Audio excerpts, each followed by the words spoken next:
Hello friends, இன்றைக்கி கருவாட்டு குழம்பு செய்ய போகிறோம். துண்டை கருவாட்டு குழம்பு. வாங்க எப்படி செய்யலான்னு பார்ப்போம். அதுக்கு தேவையான பொருட்கள், நான் 2 பெரிய வெங்காயம் எடுத்து கட் பண்ணி வச்சுருக்கேன். நீங்கள் சின்ன வெங்காயம் இருந்தாலும் போட்டுக்கலாம்.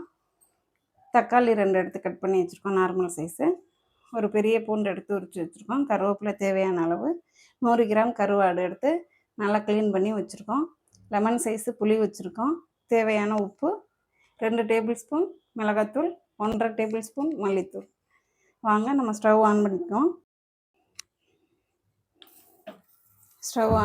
கடாயை வச்சாச்சு, சூடாகட்டும்.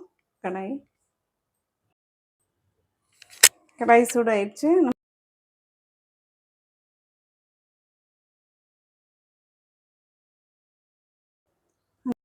5 டேபிள் ஸ்பூன் எண்ணெய் ஊற்றிக்கலாம். சோம்பு போட்டுக்குவோம். வெந்தயம் ஒரு 1/4 ஸ்பூன். சோம்பு 1/4 ஸ்பூன். தாளிக்கிறதுக்கு ஏற்ற மாதிரி போட்டுக்கோங்க.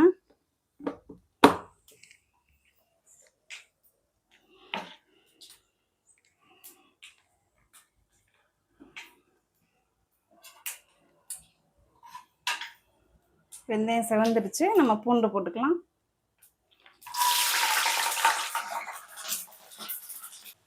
வெங்காயம் சேர்த்துக்கலாம்.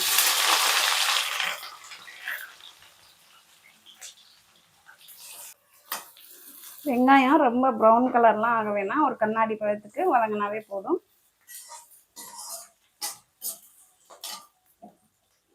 தக்காளி சேர்த்துக்கும், கருவேப்பிலையும் சேர்த்துக்கணும்.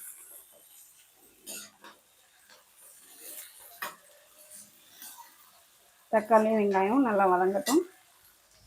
உப்பு தேவையான அளவு சேர்த்துக்கலாம். நமக்கு கருவாட்டில் உப்பு இருக்கும், அதனால் பார்த்து நீங்கள் சேர்த்துக்கோங்க. 1 ஸ்பூன் மஞ்சள்தூள் சேர்த்துக்குவோம்.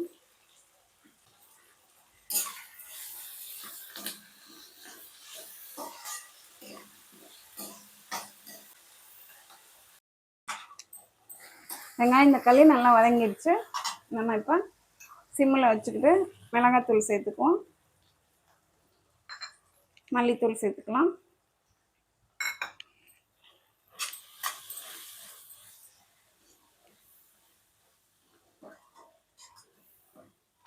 நான் 2 ஸ்பூன் எடுத்துருக்கேன் மிளகாத்தூள்.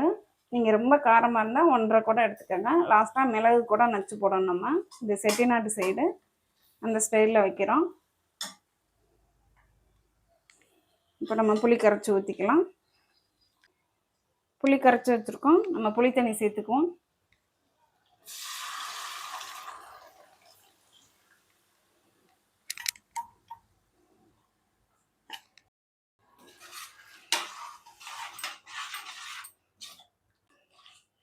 நான் கொஞ்சம் தண்ணி ஊற்றிக்குவோம். நல்லா வற்றணும்.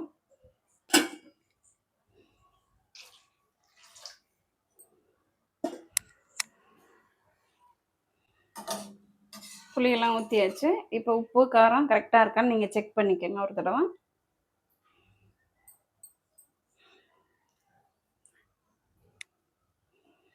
நமக்கு கரெக்டாக இருக்குது.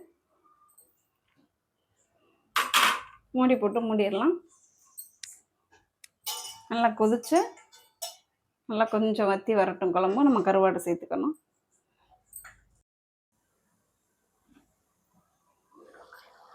குழம்பு நல்லா கொதிச்சு கொஞ்சம் வற்றி இருக்குது. நம்ம இப்போ கருவாடு சேர்த்துக்குவோம்.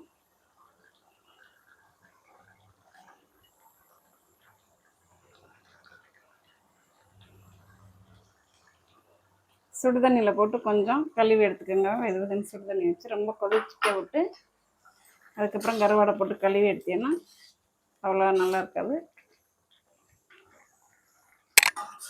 கருவாடை நல்லா வேகட்டும்.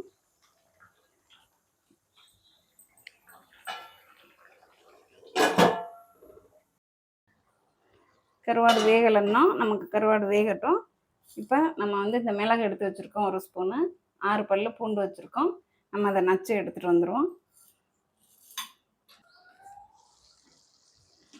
கருவாடு நல்லா வெந்திருக்கு.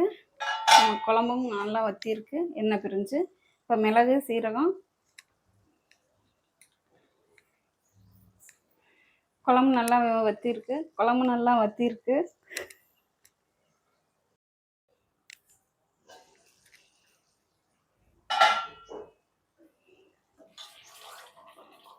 கருவாடு நல்லா வெந்துருச்சு, குழம்பு கூட நல்லா வற்றி வந்துருச்சு. இப்போ இந்த டைமில் நம்ம மிளகும் பூண்டும் நச்சு வச்சுருக்கோம், இதை வந்து நம்ம சேர்த்துக்குவோம்.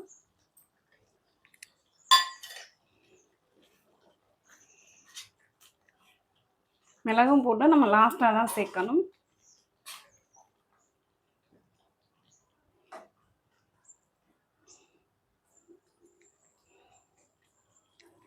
கொஞ்சம் நேரம் இருக்கட்டும்.